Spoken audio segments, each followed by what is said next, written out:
वो आत्मा जो जीसस के अंदर था और उसने उसकी मुर्दा देह को जी उठाया, अगर वो आत्मा तुम में बसा हुआ है तो वो तुम्हारे मरे हुए शरीरों को क्यों ना जी उठाएगा।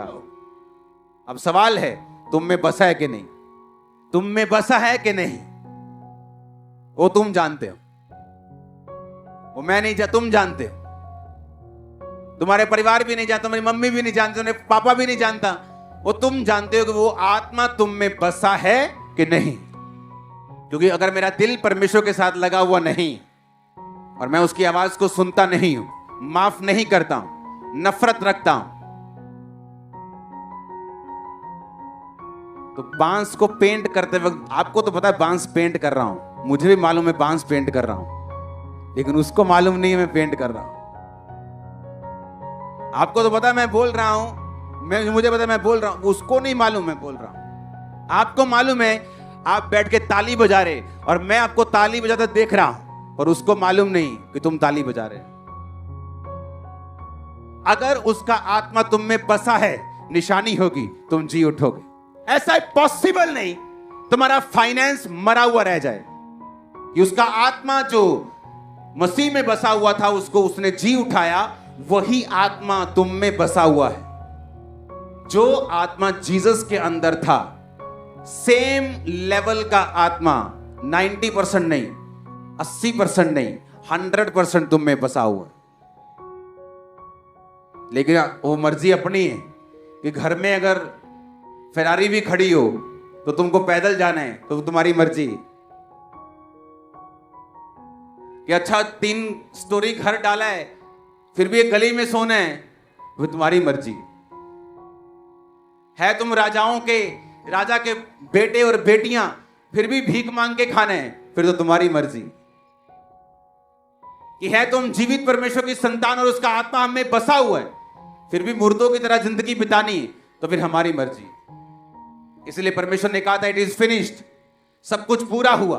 तुम्हारे उद्धार का काम, हीलिंग का काम, डिलीवरेंस का काम, तुम्हारी बरकत का काम, श्रापों से मुक्ति का काम, सब कुछ पूरा हुआ। अब जस्ट विश्वास करना, उसका आत्मा ग्रहण करना, दैट्स इट। तो बाइबल कहती है अपने आप को उस आत्मा से परिपूर्ण करते जाओ तो तुम में बसा हुआ है।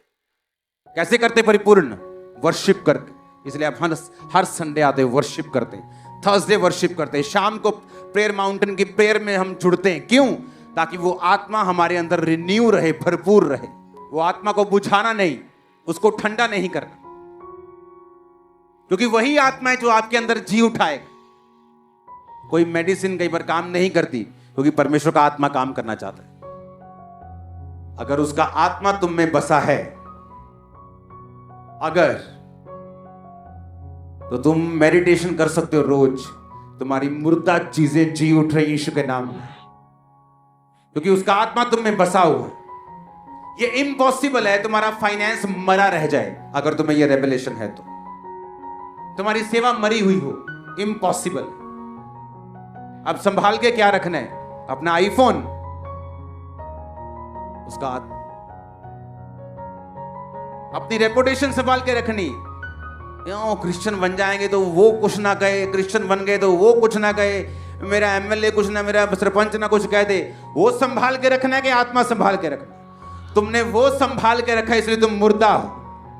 क्योंकि वो आत्मा जो तुम में बसा हुआ है, वो जानता है तुम्हारी चीजें मुर्दा है, उसे जी उठाना है। मैं बहुत से लोगों से मिलता हूं, अपने दोस्तों से मिलता हूं। कई बार मैं मौका मिलता है मुझे कि मैं उनको बुला लूं 2 मिनट के लिए, कुछ सालों के बाद। तो क्या नोटिस करता हूं, बहुत मेहनती लोग, लेकिन अभी भी चीजें मरी हुई। क्यों? ना तो बल से, ना शक्ति से, उसकी आत्मा के द्वारा। मेहनती लोग लेकिन मरे हुए, टैलेंटेड, अच्छे, गुड नेचर, ईमानदार, फिर भी मरे हुए। क्योंकि परमेश्वर ने कहा ना तो बल से, ना तो ईमानदारी से, ना तुम्हारी ताकत से, ना तुम्हारे टैलेंट से, बल्कि उसकी आत्मा के द्वारा। और जब मैं ऐसे अपने लोगों से, पुराने लोगों से मिलता हूं 15 साल बाद, तो मुझे फर्क महसूस होता है कि परमेश्वर का आत्मा हम में नजर आता है, कि वाकई वो चीजें जो लोगों की संघर्ष से भरी हुई वो हमारे लिए ऐसा है जैसे एक पेपर फाड़ना एक कॉपी से, शुर खत्म, बड़ा काम फिर खत्म, दैट्स इट। और उनके लिए बड़े प्रोजेक्ट्स हैं वो,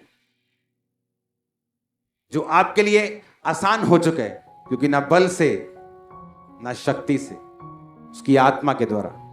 उसका आत्मा आज से आपका बेस्ट फ्रेंड बन जाए। ये मकसद है आपको चर्च में परमेश्वर का लेके आने का, क्योंकि वो चाहता है कि आप उसकी आत्मा को दिल में बसाएं, उसकी आत्मा के अनुसार चलें, उसकी आत्मा की ताकत को प्रयोग करें, प्रेयर से उसको जिलाएं जो मुर्दा है, क्योंकि उसका आत्मा आपके अंदर बसता है। जब उत्पत्ति हुई थी, यहोवा ने कहा उजाला हो जाए, तो उजाला बोला किसने? यहोवा ने। उजाला किसने किया? पवित्र आत्मा। जब पवित्र आत्मा आप में बस गया, अब दूसरा काम यह है आपको बोलना है। क्या बोलना है? तेरी ऐसी दी तैसी। ग्वांडन को यह नहीं बोलना है। क्या बोलना है? वो बोलना है जो बाइबल कहती है। मेरी जुबान बाइबल की जुबान सेम सहमत होनी चाहिए। अगर मुझे बाइबल वाला छुटकारा लेना है तो कैसे? मान लो कोई ऐसा यहां शख्स बैठा है जिसको डॉक्टर ने बोल दिया, भाई तेरी हड्डी, बहन जी आपकी हड्डी में ना मॉइस्चर खत्म हो गया, आपकी हड्डी में जो ग्रीस खत्म हो गई, आपकी हड्डी सूख गई, अब आपको पेन होता है। नीति वचन 3 में लिखा, अगर तू मेरी आज्ञाओं को माने, मेरे हुक्मों को माने और मेरा डर माने और बुराई से दूर रहे, मैं तेरी हड्डियों के मॉइस्चर को ठीक कर दूंगा। लेकिन आपको मालूम नहीं ये लिखा कहां है। आप में आत्मा तो है पर अब वचन नहीं। अगर किसी को मालूम हो कि ये बाइबल में लिखा है कि ग्रीस दोबारा आएगी, क्योंकि वचन कहता है कि वो तेरी हड्डियों को फिर से, तेरे शरीर को भला चंगा और तेरी हड्डियों को पुष्ट करेगा। पुष्ट करने का मतलब इब्रानी भाषा में है मॉइस्ट करेगा, फिर से मॉइस्चर आ जाएगा, फिर से वो गीली हो जाएंगी, ग्रीस वाली हो जाएंगी। तो वो क्या करेगा बंदा? वो बैठेगा, उसका आत्मा परमेश्वर का उसका अंदर है, उसको मालूम है कि वो पाप से बाहर है, खुदावंद को ही मानता है, लंगर प्रसाद से परे है। अब वो बैठेगा और उन वचनों को बोलेगा कि परमेश्वर तेरे वचन में लिखा है कि तू मेरी हड्डियों को पुष्ट करेगा। अपनी हड्डी पे हाथ रखेगा, जी उठने के लिए बोलेगा और रिजल्ट देखेगा और हैरान होगा।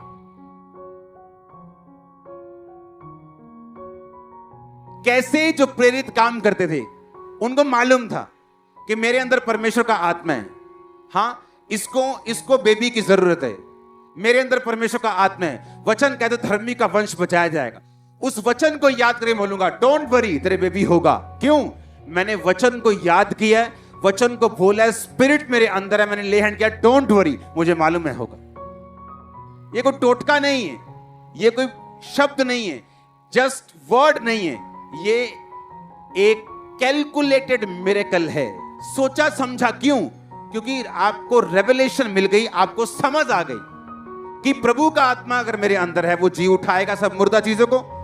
अगर मेरी जी उठाएगा तो उसने कहा तू जिस पे हाथ रखेगा वो भी जी उठेगा। अब सुनो, जब कोई मुझे मिला, आजा मेरे बेबी नहीं, डोंट वरी, मैं वचन को याद करूंगा, परमेश्वर का धर्मी का वंश बचाया जाएगा, डोंट वरी, ओके, मैं प्रेयर करूंगा आपके लिए, आपका वंश बचाया जाएगा, आपके बेबी होगा। ये मैंने वर्ड नहीं कहे, मैंने बाइबल के वचनों को याद किया, स्पिरिट का यूज किया, ले हैंड किया, वर्ड बोला, मुझे मालूम है काम होगा। कि पहले तो उसकी आत्मा को अपने अंदर बसाना है, दूसरा आपको वचन की एग्जैक्ट नॉलेज होनी चाहिए, कौन सा वचन कहां लिखा है। मेरी बीमारी के विषय में, मेरे हस्बैंड के विषय में, मेरी वाइफ के विषय में, मेरे फाइनेंस के विषय में, कौन सा वचन क्या कहता है आपको मालूम होना चाहिए।